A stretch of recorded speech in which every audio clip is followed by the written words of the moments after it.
Otep, aujourd'hui nous allons parler, je vais faire un petit partage avec vous en ce qui concerne le bois d'ébène.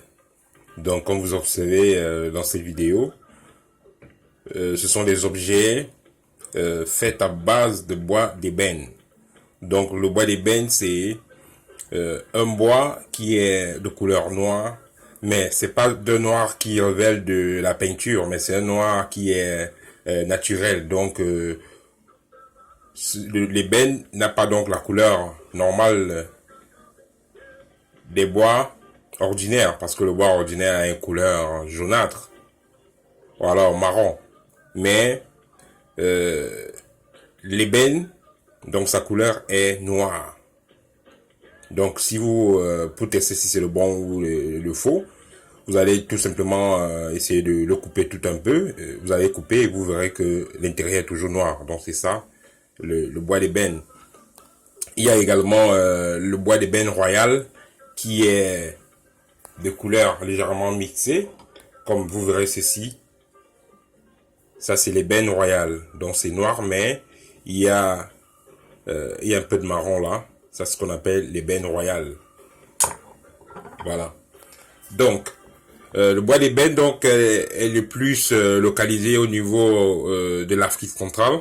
Donc le Zaïre, le Nigeria, le Gabon, le Cameroun, mais aussi dans des régions comme le Sri Lanka, l'Inde, Madagascar et Malaisie. En Malaisie, on trouve une autre variante d'ébène qui est un peu différente, mais c'est toujours l'ébène. Et le pouvoir de l'ébène a été maîtrisé depuis des siècles. Et quand vous entrez dans l'histoire, vous verrez que dans la tombe de certains pharaons, comme le pharaon Toutankhamon d'Égypte, on a retrouvé des objets qui étaient faits en bois d'ébène. Le bois d'ébène donc a une durée, disons l'arbre qui produit le bois d'ébène. Donc cet arbre-là peut vivre plus de 400 ans.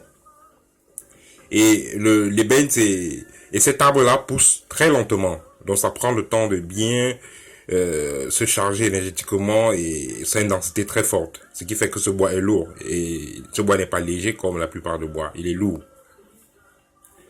Et également donc ce bois, il n'est pas comestible par les parasites et les parasites ne s'y approchent pas. Donc vous verrez donc quand vous avez un objet à l'ébène, il va durer très longtemps. Donc ces charançons là et tous ces parasites là ne s'y approchent pas. Le bois d'ébène également dans le plan énergétique et spirituel, le bois d'ébène est très redoutable contre les forces négatives et contre les esprits pervers. Donc c'est une excellente protection contre les mauvaises énergies. Donc si vous avez par exemple un collier en ébène, cela est parfait pour pouvoir repousser les mauvaises énergies qui pourront être envoyées en votre endroit. Vous verrez donc beaucoup de chefs en Afrique ont toujours avec eux des objets en bois d'ébène, soit des colliers, soit des bâtons. Et vous verrez donc dans cette vidéo, vous voyez, il y a des bâtons, d'autres gens appellent baguette magique, d'autres gens appellent bâton de pouvoir, d'autres gens appellent bâton de commandement. Et ces bâtons-là sont souvent faits avec, soit ils sont ordinaires pour pouvoir y mettre des pierres précieuses à la devanture, soit ces bâtons-là sont tout simplement faits en forme d'animal totem. Donc ça peut avoir la forme d'un lion, d'une panthère, ça peut avoir la forme d'un éléphant, d'un aigle, bref, ça peut avoir plusieurs formes. Également, le bois d'ébène conserve l'énergie masculine et féminine et symbolise les 5 éléments. Ça veut dire le feu, l'air, l'eau, la terre et l'élément esprit. C'est donc le bois le plus puissant du point de vue mystique et métaphysique. Pourvu qu'on sache comment s'en servir.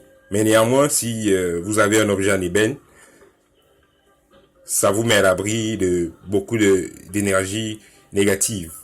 Donc, comme vous voyez, les parasites fuir de cet arbre-là. C'est comme ça que euh, les énergies négatives, les énergies de confusion vont s'éloigner de celui qui porte ce type d'objet-là. Donc, il est vivement recommandé à vous, chers kamites, d'avoir des objets en bois d'ébène. Vérifiez tout simplement que c'est de l'ébène authentique. Et puis, vous verrez, ça va repousser les énergies négatives qui pourraient être envoyées vers vous. Et ça va vous apporter plus de chance, plus de sérénité. Ça, c'était mon partage avec vous. Si vous êtes nouveau dans la chaîne, n'oubliez pas de vous abonner. N'oubliez pas de partager la vidéo. À bientôt. Au TEP.